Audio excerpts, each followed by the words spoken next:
Ya ngene iki ya tuladan ya kados Mbah Tresno Rejo nggih. Nek sing ade ngerti lagi viral ya gawene kraton gawe dinasti Kopaseno ya bangun gawe dinasti. Arep gawe piye, Pak? Wis rasah aneh-aneh to. Iya. Iya, nek ngene iki kan membuat semua masyarakat bisa berturut serta, bisa menikmati juga. Betul, ya. Luar biasa, Pak. Tur iki diwakafkan kepada masyarakat banyak. Masjid pundi mau niki ngipak Karangwetan karo dusun Dungkasi. Karangwetan Dungkasi, oh nggih. Nek ngipaki kelurahan. Oh nggih. Nah, kuwi sing calone ngundang awake dhewe. Iya, oh amin. Kelurahan ngipak kuwi. Ya. Ya kalau bikin masjid kayak gini long lasting, ya dadi patuladan. Sesuk ya ngono kuwi ra gedhekke joglo wae, Pak. Gawe masjid migunani tumrap masyarakat sedaya. Ora kok rumangsaku anggere takon ngadeg kok kowe malah membunuh. Kok membunuh?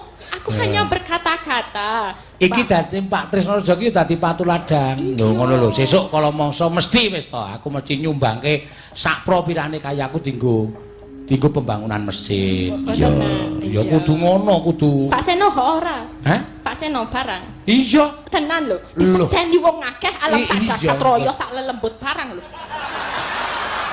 Wis kok sak. Lah masjidku sewon kaya aku ya melu nyumbang. Luar biasa. Oh, melu nyumbang. Dalang teladan. Ora perlu tak omongke ning gandeng kowe wis mancing kondisine seperti itu ya terpaksa aku ngomong. Jane piyai Jawa ki tanganmu tengen ngulungke, tanganmu kiwa aja nganti weruh. Oh, rasa dipamer-pamerke. Ngene, sing kene dideleke.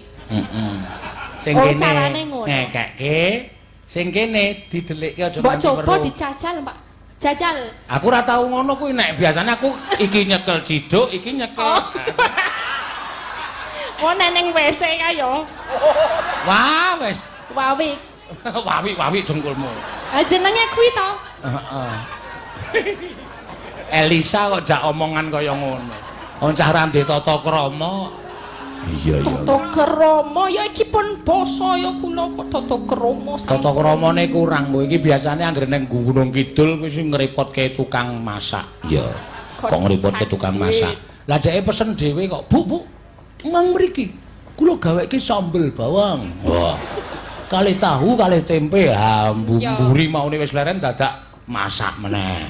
Ming sekolah lambene sinden sinjiki. Nggih. Ya ora. Nyuwun uyah ngono. Ya ora apa-apa. Ki akeh banget sing nyuwun sa. Nggih, napa? Podang kuning ana, tembang kangen ana. Lah sing pundi nek? Aja podang kuning napa tembang kangen? Podang kuning. Iya.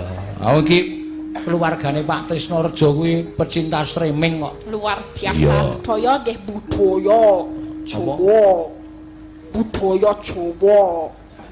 Budaya Jawa. Motomo. Letnan Kolonel Pak Sukino iki ya pecinta streaming. Malah nek awak dhewe ning Jakarta panjenengane sak keluarga